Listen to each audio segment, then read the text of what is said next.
Hey guys, Serial Killer Porridge here, and today we've got a little review of the SJ4000, a little action camera that looks like the GoPro, I have to admit, yes.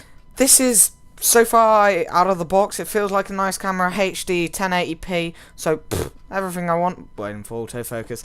Made by Savvy, there's a power button there, and then it's a nice fisheye lens, glass screen, so it's good, fisheye, so it brings out, gives you more of an angle to see. A little tacky at the OK button to start the photo and LED. Here is some selecting tools and a 1.5-inch screen, I believe, so you can do preview and change some settings and some status LEDs. Here's space for SD card, mini HDMI, and a micro SD for charging, like so, which is good. So you can, if you lose the charger that comes with it, you can. It's fine, so you don't have to worry. And then here's the battery cover. It's a pain to get out. So it's such a pain to get the battery out of the back of this camera. It's ridiculous. That's why I didn't try to do it.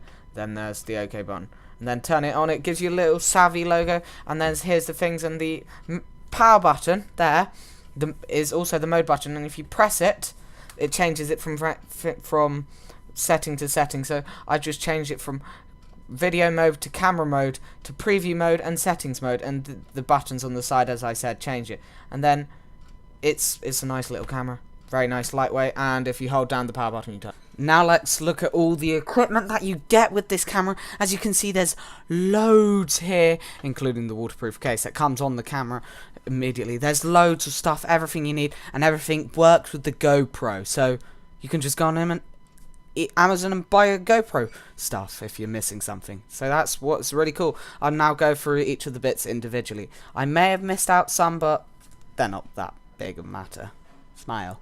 So here I have the charger here. Here's the UK plug. It's a 1000 mAh plug, and here I have a USB cable. It's a micro USB cable, so it should fit in any plugs, and it goes to USB. Though I don't think you can charge it off the computer, and then it fits in there. I'm a retard. Now here we've got some zip ties. I don't know why we have these, but we have some zip ties, probably just to extra secure it to something or another, but well, yeah, you can use them. Right here we have a bike mount with a little, these self screws, easy screws to undo, though would have been better if they do a bit frustrating, with a little bit of rubber for protection or anti-vibration or something, and this just fits around your handlebars on your bikes nice and snug, so it's really good. Right here we have some little pads and some wire, probably to secure, and extra pads for these stands here. These stands that you can just clip these bases in, that you get 2 of them. You can clip GoPro bases in, and this is some of the clips and stands that you get to attach the camera to, and they just slide in nicely into there, not like so, I'm being probably really stupid right now, but they just clip into there, and just are really easy to clip out of, so they're really nice to have. And so they at first they are frustrating to get out. Right here we've got some random things that they've labeled as bandages. They're just probably straps that you can use to strap the camera to yourself or to something else, or just to keep it secure down, and this one just slips in easily, and the little teeth just bite down on the other side to hold it in place. And this is the other back plate that you have, with little gaps in the side, probably just to let more microphone usage in, but it reduces its waterproofness. Now this is the switch support, the adapter and the fixed base for camera mounts and stuff, so it's really good to have. And now these are all of the different switch supports that you have to put on the bases. This is one small one, as you can see. I'm trying to get my camera to focus, but it always does. And these employ these little screws here. You get 3 of these. This short one here, this longer looking one here, which, yeah, I think you can put on your bike mount to get the camera up, and there's another short one which I think is turned a different way to the other one, and with these screws here, which are a pain at first, but they do work. So this is a little mount that you can attach again to I can't remember the camera stands and stuff, and you also use the big clip thing to clip onto your belt or something. As you can see, I'm struggling here to work out that I have to put it on this way. As you can see, those screws are for the it's a standard one, and the camera fits in there nicely. Sadly, it loses its waterproofness and stuff, so you can't really take it out action near him, but you could use it, call it as a chase cam. So here's the waterproof case with a nice glass front bit for the camera bit and to help with the fisheye. And then here's the clip on. It just clips on really easily like so. It's stiff though. Those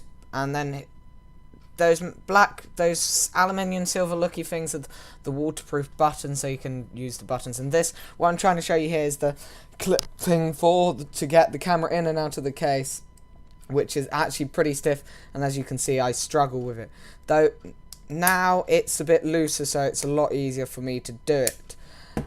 And of course the case is waterproof to 30 meters, so yeah, and the seal's been working quite fine right now, so it's okay. Now I'm going to compare some of the footage from this camera with my camera on my phone and my other camera, the Panasonic DMC-TZ18. I have the name somewhere. So I will show you the footage now.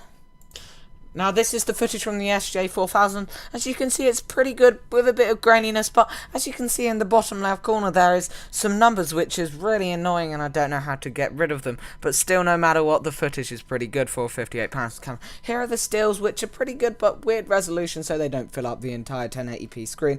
And there's this really annoying red numbers, the date and the time, in the right hand corner, which is actually pretty annoying. So yeah, I want to know how I can get rid of that.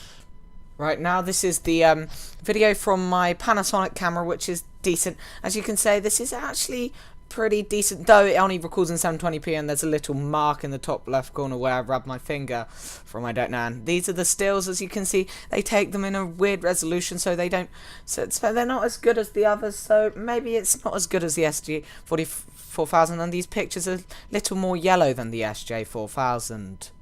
So, no. Now, this is the footage from my Nokia Lumia, which is probably the best out of them all because it is a pretty beefy phone. As you can see, this footage is nice, but there is a bit of a tinge of yellow on it and stuff. But, yeah, that's okay. And here are the stills from the footage, the only ones that actually fit fully in the 1080p resolution that this video is in. And these, as I kept saying, these do have a wee bit of tinge of yellow on them, so it should be okay. But yeah, right, this is some footage that I recorded with my camera in my garden here, and it's in the case, and I turned the volume off so you won't hear, and this is me putting in the case. As you can see, there's a little ring around the edges, but this is really cool. This is really nice and crystal clear that you can see here. So this is a really good camera, I think, from that footage here. But as you can see, there is a bit of water drying down, and I'm having problems with the stick I'm using.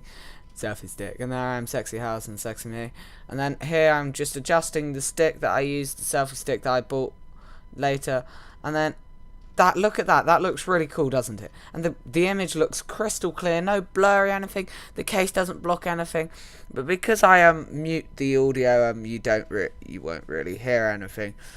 It's really good. So guys, this is going to be the final bit of the video. I just have to note something. I forgot to mention this, but this is something I can do with this camera. Plug it in through a micro HDMI cable into TV, so you can record through a TV or get a preview through the TV, or just see what you've seen on it and everything. And I just have to give everything now. The navigation is really easily. All you have to do is press the the on-off button to switch through video, photo, preview, and all the settings here with all the resolutions of. Oh my god, I'm a retard. So, while I'm trying to get to this bit, it's really nice camera, very small though. It doesn't, as I said after using it for a while, it doesn't feel very compact. And if I just do this, here's all the resolutions that I can switch through using the switches on the side here, and I just go to that, and then it's got all the settings here, a bunch of stuff. But yeah, it's a nice camera. It's a really good £58 buy. I think it isn't a waste of money. It is something good to buy. I have to admit, maybe get a GoPro, but yes, this does what you want. It may not be as good as the GoPro, but it does the job perfectly well, so where's the complaining there? And it's very much cheaper, and then the case is amazing. So my final review, it's great. Maybe the pictures and image quality isn't the best in the world, but still, it's not as good as this camera because yeah, that's a 20 megapixel camera, bloody da, bunch of numbers and stuff, and it's professional and everything. So yeah, where's the complaining here? So great camera, guys. I hope you guys enjoyed this video. Leave a like down below if you did, and subscribe.